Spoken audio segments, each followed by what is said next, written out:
요즘 서울 한복판을 걸어보신 적 있으신가요? 예전엔 발 디딜 틈 없이 붐비던 거리에 지금은 1층 전체가 텅 비어있는 건물이 쏟아지고 있습니다. 가로수길, 강남역, 청담, 삼성역, 심지어 테헤란로까지. 벽에는 햇빛에 발에서 누렇게 벗겨진 임대문의 스티커가 붙어 있습니다. 임차인이 한 번도 들어오지 않은 상가와 공실이 3년째 이어져 공매로 넘어간 상가까지 등장했죠. 강남이면 무조건 된다. 꼬마 빌딩은 절대 안 망한다. 월세로 이자 다 나오니까 걱정 없다. 모두가 이렇게 말하던 시절이 있었죠. 하지만 지금은 현실이 완전히 뒤집혔습니다. 서울 신축 상가가 수십억 손해보고도 공매로 던져짐. 역삼 청담 노년은 공실률 30% 도달. 성수 홍대 강남역 핵심 상가도 폐업 줄줄이. 신도시 역세권 상가들은 3년째 공실. 상권이 무너지고 상가 공실이 상권을 잠식하고 있죠. 또 상권이 사라지니 임대는 더 안 나가고 임대가 안 나가니 건물주는 이자로 무너집니다. 이쯤 되면 생각이 드실 겁니다. 도대체 무슨 일이 벌어진 거지? 이렇게까지 무너질 수 있다고? 꼬마 빌딩 불패는 어디로 간 걸까? 불과 2, 3년 전 직장인들, 자영업자들, 사업가들, 은퇴자들까지 다들 대출을 끌어다 상가와 꼬마 빌딩을 샀습니다. 그들은 이렇게 말했죠. 아파트는 오르내리지만 이건 월세가 있으니까 괜찮아. 강남이면 공실 걱정 없다. 카페나 음식점은 무조건 들어온다. 하지만 지금 그때 산 사람들은 월세로 이자를 못 막아 파산 직전입니다. 건물은 비어있고 팔려고 내놔도 매수 문의조차 없죠.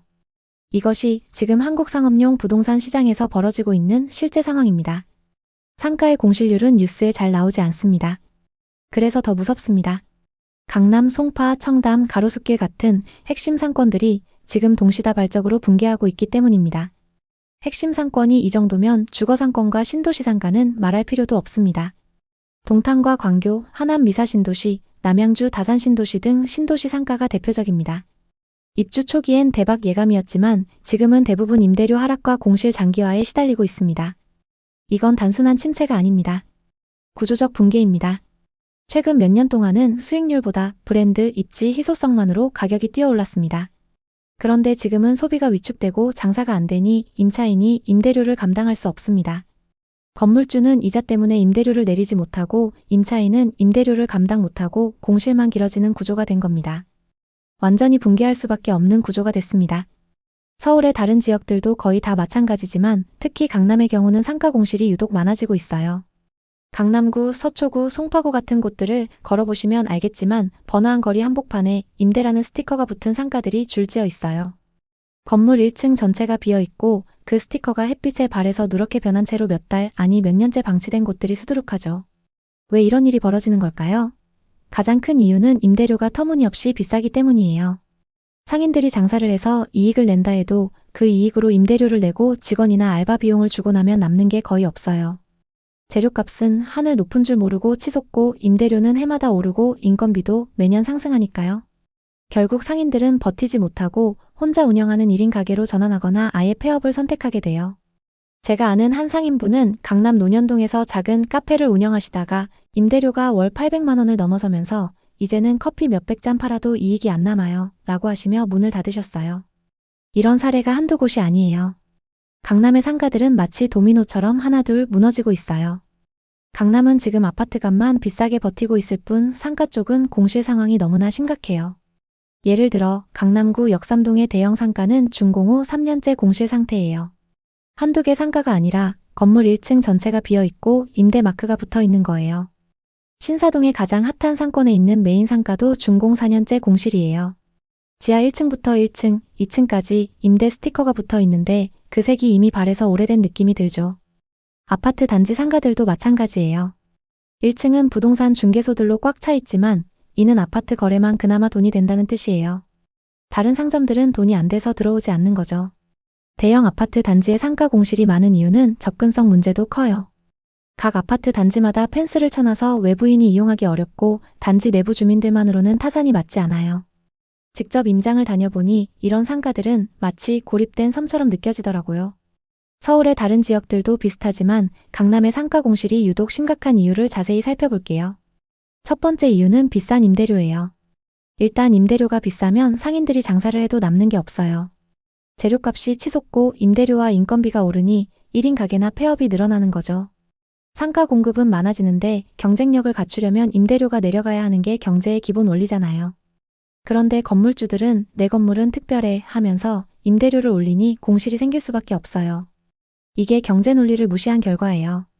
임대료 상승의 원인은 건물의 수익률 때문이기도 하고 신규 건물 분양가가 너무 비싸기 때문이에요. 땅값이 비싸서 상가 분양가는 평당 1억 2억은 기본이에요. 15평 상가를 하나 분양받으려면 20억 이상 들어가요. 이걸 현금으로 사는 사람은 거의 없고 7, 80% 대출받아서 사죠. 그러면 은행 이자만 엄청나요. 이자를 커버하려면 임대료를 비싸게 책정할 수밖에 없어요. 김민성 씨도 2020년쯤 부동산 투자에 처음 뛰어들었어요. 주변에서 강남 상가를 사면 평생 먹고 산다는 소리가 들려오니까 탐욕에 눈이 멀었죠. 본인 돈 7억에 대출은 9억을 받아서 서울에 20평 상가를 샀어요. 위치가 역 주변이라서 갖고 있기만 하면 대박 날 거라 생각했죠. 이자는 임대료로 충분히 커버될 거라 믿었어요.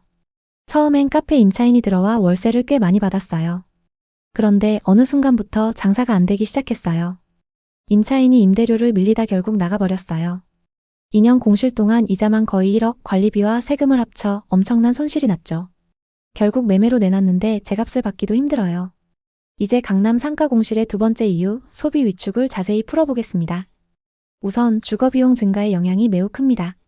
아파트 대출과 월세, 자녀 학원비, 생활비가 소득 증가를 앞지르니 지갑이 다치게 됩니다. 부동산 자산가들은 근로소득 외에도 자산소득이 있지만 그렇지 않은 사람들은 주거비용조차 부담됩니다. 그러다 보니 점점 고가의 지출부터 줄이게 되는 거죠. 하다못해 회식 장소와 모임 장소도 고급 레스토랑, 스크린 골프장에서 좀 더 저렴한 곳으로 바뀌고 있죠. 또 쇼핑과 외식도 자연스럽게 줄었습니다. 이 때문에 상가들이 점점 문을 닫게 되는 겁니다. 세 번째 이유는 오프라인에서 온라인으로의 완벽한 전환이에요. 사람들이 음식도 배달로 시켜 먹고 식재료도 배달로 이용하면서 오프라인 매장의 필요성이 줄어들었어요. 장사하는 사람들조차 온라인으로 사업을 전환하다 보니 자연스럽게 상가 공실이 많아지게 된 거죠. 고금리 시대의 건물주들은 이자 부담으로 버티기 힘들어지고 있습니다. 금수저나 다이아 수저가 아닌 이상 대부분 건물을 살 때 대출을 받아서 사기 때문에 점점 더 어려운 상황입니다. 최근 들어 강남 상가 공실이 폭증하고 있습니다. 충격적인 거래도 있는데요. 강남 신사동의 한 신축 건물이 준공 후 공실로 방치되다가 공매로 넘어갔는데 무려 20억 손해를 보고 거래됐어요. 이 건물은 원래 핫플레이스로 기대됐지만 임대료가 비싸서 임차인이 없었어요. 공실률이 20%를 넘은 강남 전체에서 이런 사례가 쏟아지죠. 가로수길은 공실률 40%, 청담동 17%로 상권이 몰락하고 있어요. 강남역 인근 상가도 공실 폭탄인데 임대료는 평당 수십만 원을 고집하면서 안 내린다며 버티다가 파산하는 거예요. 노년역 주변의 상가들은 공실률 21%, 압구정은 12%예요. 이영미 씨는 2020년에 송파구 상가를 샀어요. 30평, 분양가 20억, 대출이 12억이었죠. 당시에는 그 정도 대출은 쉽게 받을 수 있었어요. 그리고 그마저도 서로 사려고 했죠. 처음엔 카페가 들어와 월세 800만 원을 받았어요. 그런데 금리 인상으로 매출이 반토막 나면서 임차인이 버티기 어려워졌죠. 그 이후 공실로 유지된 지 2년 반. 이자만 1억 5천만 원 날렸어요. 주변 상가들도 비슷해서 서로 렌트프리를 주면서 경쟁은 더 치열해졌죠. 결국 손해를 보면서 팔기로 결심했지만 요즘 상가의 거래가 뜸하다 보니 문의조차 없는 상황입니다. 앞으로 상업시설의 전망을 해보자면 일단은 미래가 어둡습니다. 이런 상황이 지속되면 상가는 영원히 빈 공간이 될 수 있어요. 인구 감소와 오프라인의 온라인화로 오프라인 상가의 필요성이 사라지고 있죠. 서울에서 가장 좋다는 강남도 공실률이 20-30%입니다. 강남이 이런데 다른 곳들은 어떨까요? 이동욱 씨는 40대 중반 삼성전자에서 일하는 회사원이에요. 2021년 동탄 상권이 뜰 거라는 기대감에 동탄역 근처 상가를 분양받았어요. 당시 동탄은 신도시 붐으로 상가 투자 열풍이 불었죠. 동욱 씨는 은행 대출 6억, 자기 돈 4억을 모아 총 10억을 들여 동탄역 인근 1층 상가를 계약했어요. 카페나 편의점이 들어오면 대박 날 거라고 생각했대요. 초기엔 임대 문의도 제법 들어왔어요. 하지만 어느 순간부터 상권 전체가 안 좋아지기 시작했어요. 임대료를 많이 깎아도 임차인이 안 들어왔어요. 공실이 벌써 4년째예요. 매달 관리비와 대출 이자를 합치면 총 250만 원이 빠져나가요. 이젠 거의 반포기 상태입니다. 지금은 상가를 8억 5천에 내놨지만 이 가격에도 매수자가 없습니다.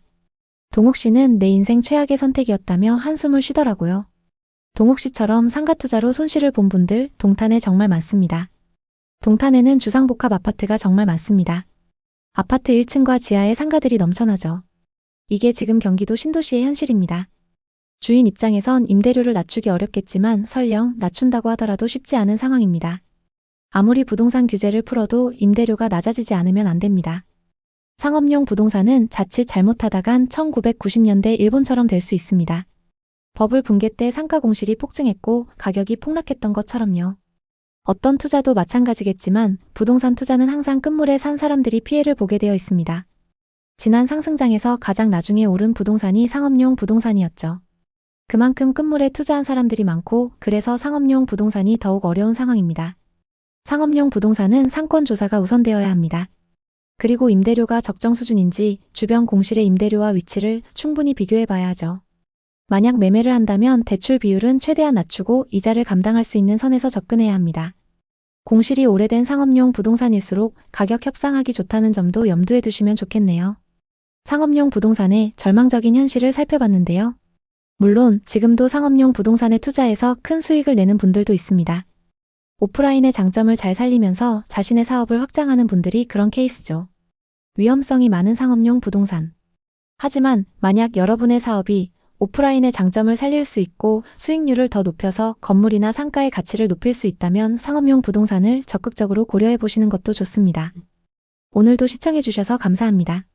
다음 편엔 더 좋은 내용으로 찾아뵙겠습니다.